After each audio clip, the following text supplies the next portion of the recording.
Hello and welcome. My name is Jonathan Berkey, and today we're going to do another quick Berkshop tutorial on a test that I posted on Vimeo not too long ago. I had some emails and some posts asking how I did it.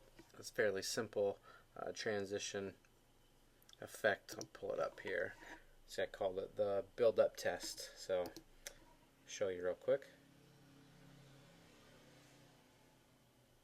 So there it transitions this tower on and back off. So I'm going to show you how to do that. Jump over into After Effects and open up a new composition. 10 seconds is fine, don't really need that long. And the first thing I'm going to do is just create a new solid, and then I'm just going to grab the rectangle tool and I'm going to mask out a rectangle. It's going to be a side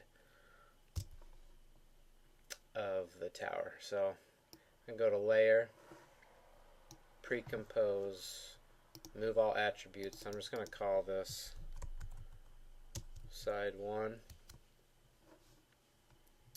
and I'm going to duplicate it.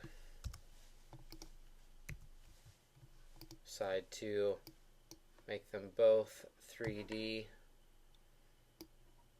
I'm going to create a camera, and 50mm is fine. I'm not really concerned. I just want to be able to give some perspective. So get that, and I'm also going to add a light just so we have some shading and things like that. So I'm going to grab side 2, go up to the rotation tool or W on the keyboard.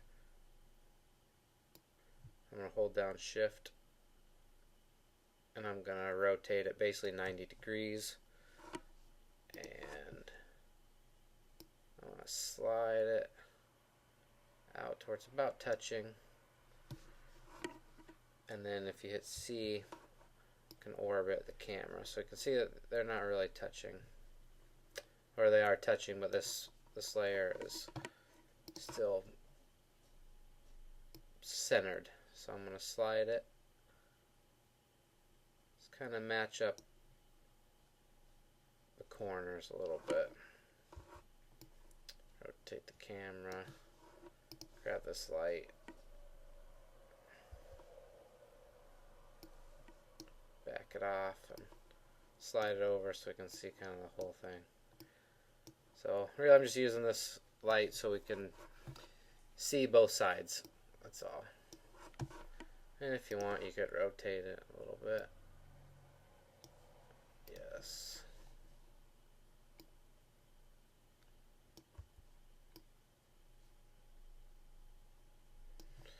Okay, switch my view real quick to top. And let's check out the front.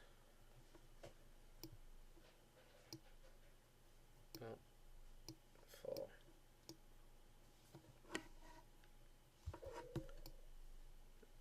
Rotate. So they're pretty close.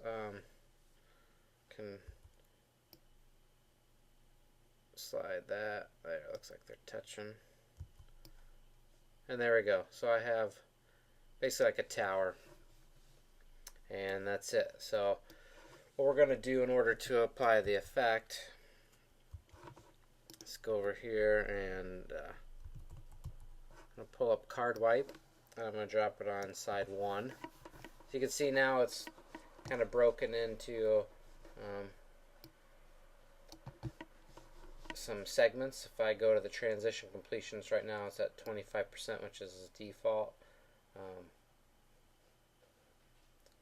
I can go through 100%, and you can see that it basically kind of does this sort of transition.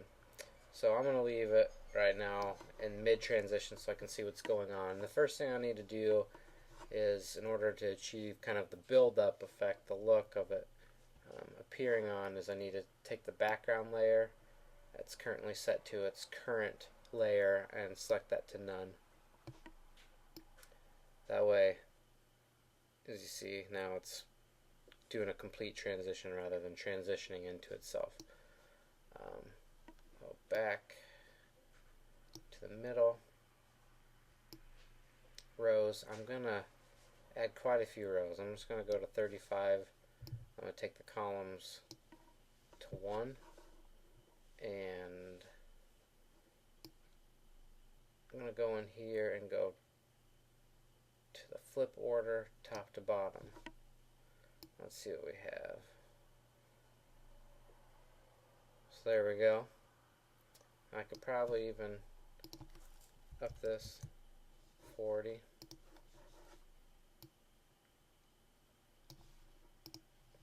And we'll just set a keyframe at the transition completion, and then I'll just go down the timeline a little ways, set another keyframe, transition all the way up, 0%, and then transition all the way back down. That disappears right around 75%, so I'm just going to leave it there. Alright, so I like that. What I'm going to do is I'm just going to copy that effect and paste it to side 2.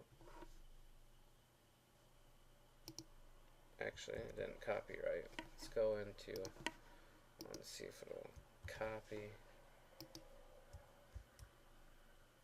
paste. But my keyframes are off because I wasn't on the right frame. Alright, let's slide those up. My render region, do a quick RAM preview.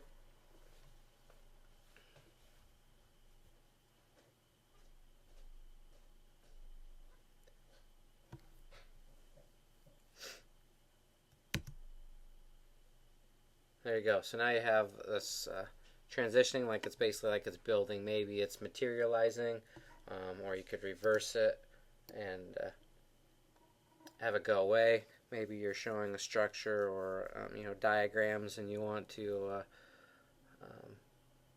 transition some of the layers to make it look like you're peering inside the next layer or building over another layer. You can do that. So, but as you can see, let me get back to the example. You can see in this example I have actually 2 layers. So you see there's a lot smaller. These smaller cards, squares that are transitioning. So I can show you real quick how I did that. It's the same idea. You just got to tweak and play with the settings. So I'll just go ahead and duplicate side 1, and I'm going to turn that off, and I am going to go to the columns. I'm going to up it to 20, and the key here is the card scale, because currently, as you can see, it didn't look like anything different. Like I could add, I got 220 columns, but you can't see any of them. So what I need to do is I need to decrease the scale so there's some separation between each of those. I'll just knock this down to something a little more manageable, 50.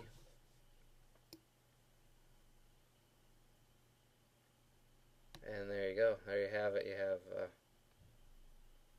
transition. Now let me turn on this.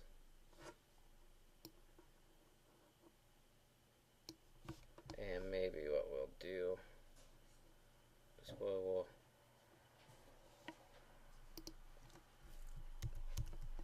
take these keyframes, or at least maybe this one, have that start after.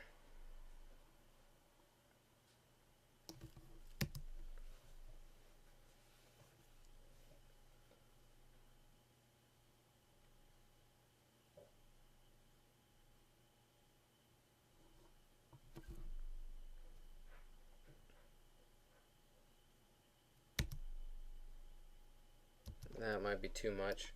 I'll slide it over.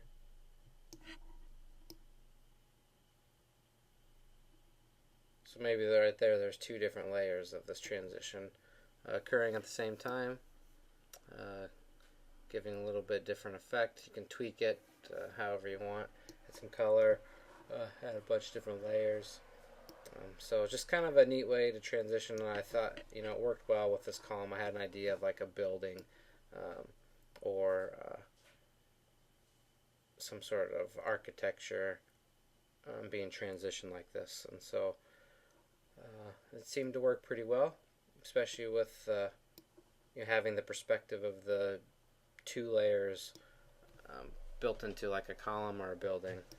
So it looks pretty cool. So I hope this was helpful and useful, and until next time, thanks for stopping.